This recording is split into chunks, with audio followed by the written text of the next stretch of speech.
see how some of the results from these, studies and polls are lining up with, what you're hearing through your interviews with these folks, because a lot of, they highlight what their key issues are. There's even one that talks about the media and where they engage and what sources they trust. So I'm interested to see how some of the studies and how their data sets are kind of aligning with some of the anecdotal, and the experience of these people that you're speaking to. And we even talked with, I think, Andrea, can I stop you for a second? Because I want you to sort of debrief everybody afterwards.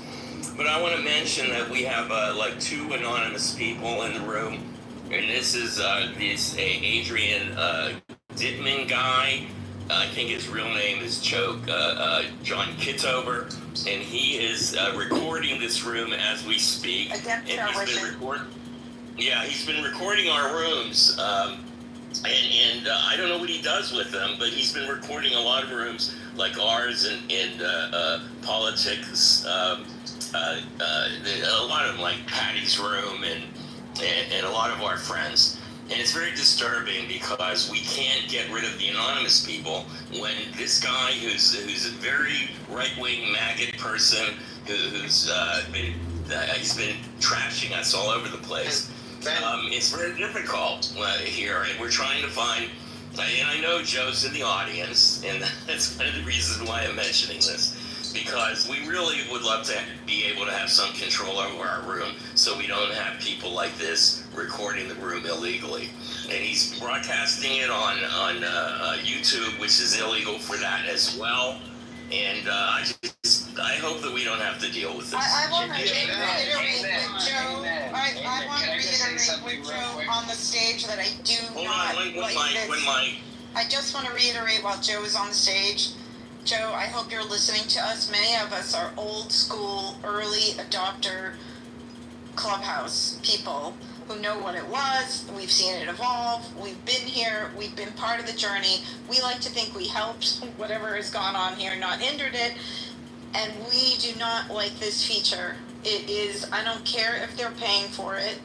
It doesn't make a lot of sense to us. It's an invasion of our copyright, our intellectual, whatever. We should be able to control our spaces, and we should know who people are in this room. It isn't safe necessarily. We live in a weird political environment right now, and also for women. Thank you. Please get rid of this feature. Absolutely. If I could just say real quick too, to that point, Andrea, like Joe, and respectfully, it's bizarre that this feature was even created without giving the option of the mods to remove toxic people, like we've just pointed out. It makes no sense. It really is an incubator for toxicity. There's no reason to have these people being anonymous. They can't engage in chat. They can't engage on the stage. They just sit there creepily and record. And it's ridiculous. Thank you.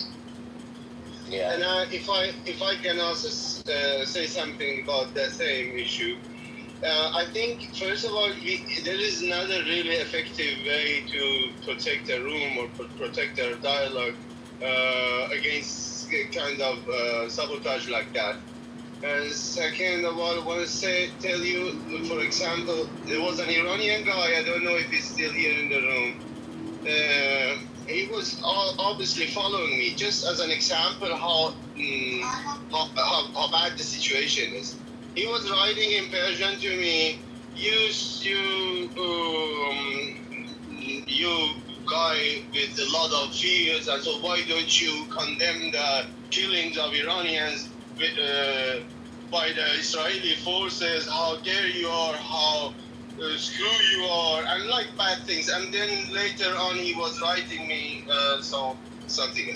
So I'm just telling you, this is, and he was from Iran, and for us as Iranian citizens, I mean, I'm a German, but I have also Iranian citizenship. These people were going to make Iranian people trouble and terrorize them simply because they think that we are not condemning this war against Iran enough. or we are trying